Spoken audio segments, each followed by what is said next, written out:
الله الرحمن الرحيم ألف لام ميم ذلك الكتاب لا ريب فيه هدى للمتقين صدق الله مولانا العظيم وصدق رسوله النبي الكريم ونحن على ذلك لمن الشاهدين والشاكرين والحمد لله رب العالمين.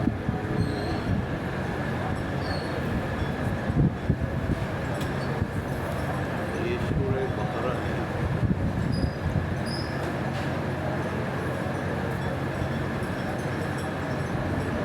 اس سورت کے موضوع اور اس کے نام کے بارے میں کچھ بتانے سے پہلے صورتوں سے متعلق، سورت اور آیت سے متعلق چند باتیں بتانا ضروری سمجھتا ہوں کہ سورت کسے کہتے ہیں، آیت کسے کہتے ہیں. تو سورت کی تعریف ہے قطعۃ من الآیات، آیات کا ایک ٹکڑا، آیات کا ایک حصہ، یعنی کئی آیات یا زیادہ آیات پر مشتمل ایک حصہ، اس کو سورت کہا جاتا ہے. تو صورتیں چھوٹی بھی ہوتی ہیں، بڑی بھی، مگر سب سے چھوٹی صورت کم از کم 3 آیات پہ مشتمل ہوتی ہے. سب سے چھوٹی صورت کم از کم 3 آیات پہ مشتمل ہوتی ہے. اس سے کم آیات کی کوئی صورت نہیں ہے. جیسے سورہ عصر ہے، سورہ کوثر ہے اور سورہ نصر ہے. ان کی 3 آیات ہیں. اور بڑی سورت کو سینکڑوں کی آیات پر بھی مشتمل ہوتی ہے. جیسے سورہ بقرہ، یہ 286 آیات پہ مشتمل ہے. ایسی جو آیت ہے وہ چھوٹی بھی ہوتی ہے، ایک لفظ بھی مشتمل ہوتی ہے. جیسے الف لام میم، حامیم، یہ ایک لفظ ہے، اور ایک حرف بھی مشتمل ہوتی ہے. جیسے قاف، قاف کہتے ہیں یعنی قاف، صاد اور نون. اور بڑی آیت بعض اوقات ایک رکوع پہ بھی مشتمل ہوتی ہے. جیسے سورہ مزمل کے دوسرے رکوع والی آیت، جو سورہ مزمل کے دوسرے رکوع پر مشتمل ہے. سورہ مزمل کا دوسرا رکوع پورا کا پورا ایک آیت ہے. تو ایک آیت اتنی چھوٹی بھی ہوتی ہے کہ ایک حرف پہ بھی مشتمل ہوتی ہے، اور اتنی بڑی بھی ہوتی ہے کہ رکوع پہ بھی مشتمل ہوتی ہے. پھر آیت کے کئی معنی آتے ہیں قرآن میں. ہم تو آیت عام طور پہ لوگ اس کو سمجھتے ہیں جو قرآن میں صورتوں میں درج ہوتی ہے، یعنی صورت کا ایک حصہ، صورت کا ایک ٹکڑا، اس کو ہم سمجھتے ہیں آیت. لیکن قرآن میں آیت کے کئی معنی آتے ہیں. آیت نشانی کو بھی کہتے ہیں، علامت کو بھی کہتے ہیں، آیت دلیل کو بھی کہتے ہیں، اور آیت عبرت کو بھی کہتے ہیں، اور آیت معجزے کو بھی کہتے ہیں، اور آیت حکم کو بھی کہتے ہیں. سورہ بقرہ میں اللہ تبارک و تعالیٰ نے آسمان و زمین اور اس کے بیچ کی چیزوں کی تخلیق کا جو ذکر فرمایا، اس کے بعد فرمایا ان فی ذلک لآیات لأولی الالباب، بے شک اس زمین و آسمان اور جو کچھ اس کے بیچ میں ہیں اس کے پیدا کرنے میں البتہ نشانیاں ہیں، علامتیں ہیں۔ کس کی؟ اللہ کی کامل قدرت کی، کامل قدرت کی۔ کن لوگوں کے لیے؟ ان لوگوں کے لیے کہ جن میں عقل ہو، جو عقل والے ہیں۔ ایسے ہی دلیل کے معنی میں تو سورہ روم میں اللہ تبارک و تعالی نے فرمایا وَالَّذِي خَلَقَ لَكُم مِّنْ أَنفُسِكُمْ أَزْوَاجَكُمْ، کہ وہ وہی ذات ہے کہ جس نے تمہارے واسطے تم میں سے، تمہاری جنس میں سے تمہارے لیے جوڑے پیدا کیے، لِتَسْكُنُوا إِلَيْهَا، تاکہ ان کی طرف سکون حاصل کرو، قرار حاصل کرو۔ اور وہاں پر اللہ تبارک و تعالیٰ نے فرمایا إِنَّ فِي ذَلِكَ لَآيَاتٍ، اس میں البتہ اللہ تبارک و تعالیٰ کی کامل قدرت کی، وحدانیت کے دلائل ہیں۔ ایسے معجزے کے معنی میں تو سورہ رعد میں 2 جگہ اللہ تبارک و تعالیٰ نے کافروں کا یہ اعتراض نقل کیا ہے، لولا نزل علیہ آیۃ، اس پہ کوئی معجزہ کیوں نہیں اترا، کوئی معجزہ کیوں نہیں اترا؟ یہ اللہ کے کیسا نبی ہے، سابقہ انبیاء پہ تو معجزے اترتے رہے، ان کے ہاتھ پہ معجزے ظاہر ہوتے رہے، اور ان کے ہاتھ پہ کوئی معجزہ، مطلب ان کا منہ مانگا جو ہم کہتے ہیں، جیسے بے شمار معجزات آپ نے ذکر کیے تھے، اور بعض ایسے بھی تھے جو انہوں نے مانگے تھے، لیکن جس نے ماننا نہ ہو ماننا تو یہی کہتے ہیں۔ تو وہاں آیا معجزہ کے معنی میں، معجزہ کے معنی میں۔ اور اسی طرح دوسری جگہ اللہ تبارک و تعالیٰ نے عبرت کے معنی میں بھی آیت کو ذکر کیا کہ کیا لوگ اس سے ہدایت نہیں حاصل کرتے کہ سابقہ کتنی قوموں کو ہم نے نافرمانی بغاوت کی وجہ سے ہلاک کیا۔ ان فی ذلک لآیہ، اس میں البتہ ان لوگوں کے لیے عبرت ہے، عبرت۔ جن قوموں کو ہم نے ہلاک کیا کہ ایک وقت تھا وہ بھی اپنے گھروں میں یمشون فی مساکنہم، وہ بھی اپنے گھروں میں چلتے پھرتے تھے، اپنی بستیوں میں چلتے پھرتے تھے، اور آج وہ نہیں ہیں۔ بغاوت کی وجہ سے ہم نے ان کو مٹا ڈالا، حالانکہ ان کی بستیوں سے کنڈرات سے یہ گزرتے ہیں، تو ان کی کنڈرات میں، ان کی ہلاکت میں ان کے لیے عبرت ہے۔ وہاں آیت کا لفظ عبرت کے لیے آیا ہے۔ اور اسی طرح یہ آیت کا لفظ حکم کے معنی میں آتا ہے، تو یتلو علیہم آیات، ہمارے پیغمبر ان کے سامنے اللہ کے احکام پڑھ سناتے ہیں، لیکن پھر بھی لوگ ماننے والے نہیں۔ اور دوسری جگہ اللہ نے فرمایا کہ میرے احکام کا انکار کافر ہی لوگ کرتے ہیں، کافر لوگ میرے احکام کا انکار کرتے ہیں۔ وہاں بھی آیات کا لفظ مذکور ہے، اور آیات سے مراد کیا ہے؟ احکام۔ البتہ سورت کے ساتھ یہ لفظ جب ملا ہوا آ جائے، سورت کے ساتھ، سورت کی ابتدا میں جب اس کا ذکر ہو، جیسے قرآن میں جگہ جگہ لکھا ہوتا ہے کہ اس سورت کی اتنی آیات ہیں، اتنی آیات ہیں، اتنی آیات ہیں، سورت کے ساتھ جب متصل اس کا ذکر آ جائے تو وہاں اس سے سورت کا حصہ مراد ہوتا ہے، سورت کا ٹکڑا اور قطعہ مراد ہوتا ہے۔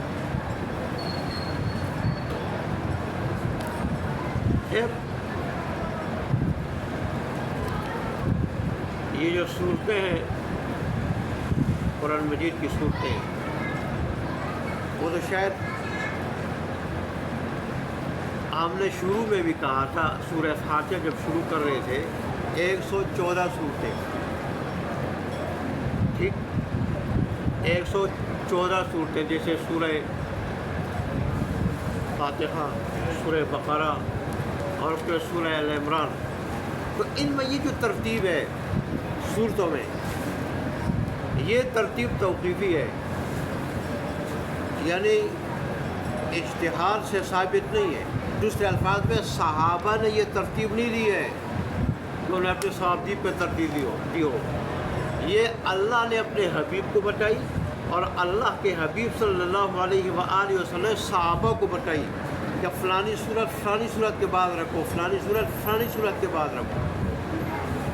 ایسے ہی جو آیات ہیں ان کی جو ترتیب ہے وہ بھی توقیفی ہے، یعنی رسول اللہ صلی اللہ علیہ وسلم کی بتائی ہوئی ہے، وہ بھی جو ہے نا اجتہاد کے ذریعے نہیں دی گئی بلکہ رسول اللہ صلی اللہ علیہ وسلم کی بتائی ہوئی ہے، اس کو توقیفی کہا جاتا ہے. اور رسول اللہ صلی اللہ علیہ وسلم کو اللہ تبارک و تعالیٰ نے بتائی. جو مختلف روایات میں اس کا ذکر ہے جو رسول اللہ صلی اللہ علیہ وسلم فرماتے تھے کہ اس فلانی آیت کو فلانی صورت کی فلانی آیت کے بعد رکھو، اس فلانی آیت کو فلانی صورت کی فلانی آیت کے بعد رکھو. تو صورتوں کی ترتیب بھی اللہ کی طرف سے، اللہ کے حبیب کی طرف سے بتائی ہوئی ہے. آیات کی ترتیب بھی اللہ کی طرف سے، اللہ کے حبیب کی طرف سے بتائی ہوئی ہے، اور اس کو کہتے ہیں توقیفی ترتیب. اور یہ وہی ترتیب ہے جو لوح محفوظ میں قرآن کی ترتیب ہے، جس کے یہ جیسے آج کل ترتیب ہے سورہ فاتحہ، پھر سورہ بقرہ، پھر جو ہے نا سورہ آل عمران. ٹھیک، تو یہ ترتیب لوح محفوظ میں ہے اور یہ اصل ترتیب ہے، اور اسی کے مطابق ہم کیا کرتے ہیں، تلاوت کرتے ہیں. اور قرآن مجید میں صورتوں کو اسی کے مطابق رکھا گیا ہے. پھر صورتوں کی 3 قسمیں ہیں. صورتوں کی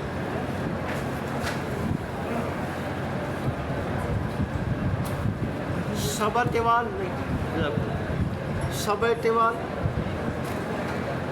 مثانی اور مئین. سبع طوال یعنی 7 صورتیں جو سب سے لمبی ہے، 114 صورتوں میں. وہ کون سی ہیں؟ وہ سورہ بقرہ سے لے کے سورہ یونس تک. یہ سبع طوال کہلاتی ہے. سبع 7 کو کہتے ہیں، طوال لمبی کو کہتے ہیں. تو سبع طوال کے بنی 7 لمبی صورتیں. اور پھر سورہ یونس سے لے کے سورہ نحل جو 14 سپارے میں، سورہ نحل تک جتنی صورتیں ہیں ان کو مثانی کہا جاتا ہے. مثانی کا معنی دوسرے درجے کی. تو وہ صورتیں ہیں جو ان 7 صورتوں کے بعد لمبی ہیں. ٹھیک، ان 7 صورتوں کے بعد دوسرے درجے کی لمبی ہے. یہ کہاں تک ہے؟ یہ سورہ یونس سے لے کے سورہ نحل تک ہے جو 14 سپارے میں، اور سورہ یونس 11 سپارے میں. اور پھر سورہ نحل سے لے کے سورہ حجرات تک،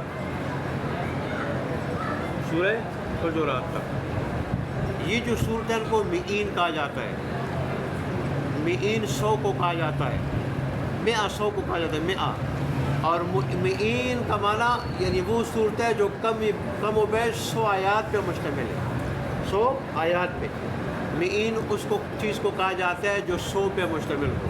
یا مئین سے مراد وہ صورتیں جو کم و بیش 100 آیات پہ مشتمل ہو. ٹھیک، تو یہ ترتیب صورتوں کی ہے. کون سی؟ سبع طوال، مثانی، اور پھر کون سی؟ مئین. ٹھیک، پھر سورہ حجرات سے لے کے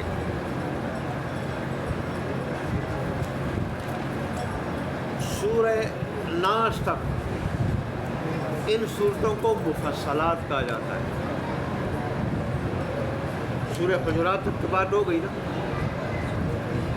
کہ شروع سے لے کے سورہ حجرات تک جو آیات ہیں، یہ صورتیں ہیں، 3 قسم پر مشتمل ہے. سبع طوال یعنی وہ 7 صورتیں جو سب سے لمبی ہیں، اور اس کے بعد سورہ یونس سے لے کے سورہ حجر تک جو 14 سپارے میں، ان صورتوں کا جو مثانی جو دوسرے درجے کی بڑی صورتیں، یاد رکھنے کی چیزیں. اور پھر جو ہے نا سورہ حجر سے لے کے سورہ حجرات تک ان کو کہتے ہیں مئین، وہ صورتیں جو 100 آیات پہ مشتمل ہیں. پھر سورہ حجرات سے لے کے سورہ ناس تک یہ صورتیں ان کو مفصلات کہا جاتا ہے. لیکن مفصلات کی پھر 3 قسمیں ہیں: طوال مفصل، جو لمبی ہے، جو لمبی ہے، طوال مفصل. یہ کہاں سے؟ یہ سورہ حجرات سے لے کے سورہ بروج تک، سورہ بروج تک یہ طوال مفصل. اور پھر سورہ بروج سے لے کے سورہ بینہ لم یکن الذین کفروا من اہل الکتاب ہے، سورہ بینہ تک یہ اوساط مفصل جو درمیانی لمبی ہے. ٹھیک. اور پھر سورہ بینہ سے لے کے سورہ ناس تک پھر کو جب قصار مفصل، یعنی یہ سب سے چھوٹی صورت ہے، سب سے چھوٹی صورت. پھر ظاہر ہے بعض صورتیں مکی ہیں، بعض مدنی ہیں، بعض مکی ہیں اور بعض مدنی ہیں.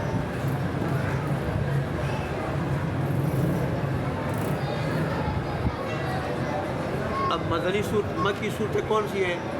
جو ہجرت سے پہلے نازل ہوئی، جو ہجرت سے پہلے نازل ہوئی، ہاں وہ حضر میں، ہاں سفر میں، ہاں مکہ کے قیام کے دوران یا طائف وغیرہ کسی سفر میں. تو جو ہجرت سے پہلے نازل ہوئی ہے وہ کیا ہے؟ مکی ہے. یہ صحیح تعریف ہے. ٹھیک.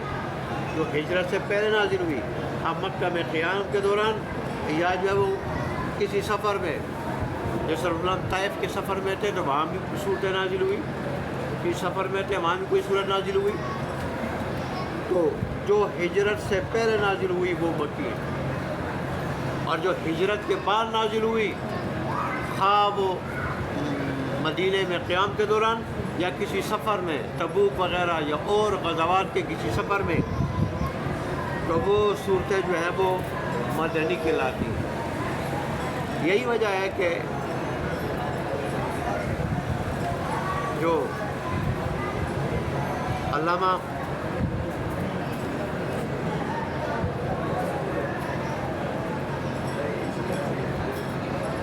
کا نام ذہن سے نکل گیا، بہت بڑے عالم ہیں یہ، جنہوں نے تفسیر جلالین لکھی ہے. تفسیر جلالین